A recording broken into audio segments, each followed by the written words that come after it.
ഇപ്പോഴത്തെ പേരൻസിൻ്റെയും ടീച്ചേഴ്സിൻ്റെയൊക്കെ വലിയൊരു കംപ്ലയിൻ്റ് ആണ് കുട്ടികളെക്കുറിച്ചും ടീനേജേഴ്സിനെ കുറിച്ചും. എക്സ്പെഷ്യലി കുട്ടികൾക്കിപ്പോൾ ചെറിയ ചെറിയ ബുള്ളിങ്, അതായത് കളിയാക്കലുകൾ പോലും ഫേസ് ചെയ്യാൻ പറ്റുന്നില്ല. പഴയ കാലത്താണെങ്കിൽ ആ ബുള്ളിങ് ആണ് അവരെ കൂടുതൽ എനർജി തന്നതും അവരെ ഏറ്റവും ബെറ്റർ വേർഷനായിട്ടും ബെറ്റർ പേഴ്സണായിട്ടും മാറ്റാൻ സാധിച്ചതെന്നുള്ളത്. അത് ശരിയാണോ എന്നുള്ളൊരു ചോദ്യം വരുന്നുണ്ട്. ശരിക്കും ബുള്ളിങ് എപ്പോഴും തെറ്റ് തന്നെയാണ്.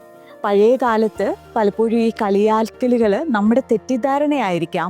അത് ചില ആളുകളിൽ ചിലപ്പം അതൊരു പവറായിട്ടും ഒരു ഫയറായിട്ടും ഒക്കെ മുന്നോട്ട് പോയിട്ടുണ്ടാവാം. പക്ഷേ ഒരുപാട് ആളുകളെ അത് കംപ്ലീറ്റ്ലി ഡിസ്ട്രോയ് ചെയ്തിട്ടുണ്ടാവും. അത് നമ്മൾ അറിഞ്ഞിട്ടുണ്ടാവില്ല.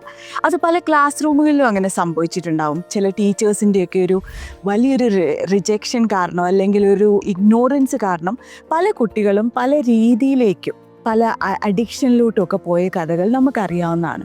പക്ഷേ ഇന്നത്തെ കുട്ടികൾ എന്തുകൊണ്ടായിരിക്കാം ഇതൊന്നും റെസ്പെക്റ്റ് ചെയ്യുന്നില്ല, അല്ലെങ്കിൽ ഇന്നത്തെ കുട്ടികൾ എന്തുകൊണ്ടായിരിക്കാം പ്രതികരിക്കുന്നത്? അത് വേറൊന്നുമല്ല, ഇന്നത്തെ കുട്ടികൾക്ക് കുറേയും കൂടെ അവെയർനെസ് ഉണ്ട്. അവർക്കറിയാം എവിടെയാണ് ബൗണ്ടറി സെറ്റ് ചെയ്യേണ്ടതും ഏതാണ് ശരി ഏതാണ് തെറ്റെന്ന്. കാരണം അവർക്ക് എക്സ്പോഷർ കൂടുതലായിട്ടുണ്ട്. അവർ ഈ ലോകത്തെ പല രീതിയിലും എക്സ്പീരിയൻസ് ചെയ്യാനും എക്സ്പ്ലോർ ചെയ്യാനുള്ള ഒരു ഓപ്പർച്യൂണിറ്റി ഉണ്ട്. അതുകൊണ്ട് തന്നെ കുട്ടികൾ ആ സേഫ് ബൗണ്ടറി വെക്കും. നോ പറയേണ്ടടുത്ത് പറയും. അത് ഒരിക്കലും ധിക്കാരമല്ല, അതാണ് അതിൻ്റെ റൈറ്റ് വേ കുട്ടികൾ ചെയ്യുന്നതും. അതുകൊണ്ട് തന്നെ എവിടെയാണോ അവർക്ക് അവരുടെ മെൻ്റലി ഡിസ്ട്രോട്ട് ചെയ്യുന്ന അവരെ, അല്ലെങ്കിൽ അവരുടെ കഴിവുകളെയോ അവരുടെ പേഴ്സണാലിറ്റീനെയോ വേറൊരാൾ ജഡ്ജ് ചെയ്യുമ്പോൾ അവർക്ക് മനസ്സിലാവും ഏതാണ് ശരി ഏതാണ് തെറ്റ്. അതുകൊണ്ട് തന്നെയായിരിക്കാം ഇന്നത്തെ കുട്ടികൾക്ക് നമുക്ക് റെസ്പെക്റ്റ് ഇല്ല എന്ന് തോന്നുന്നത്.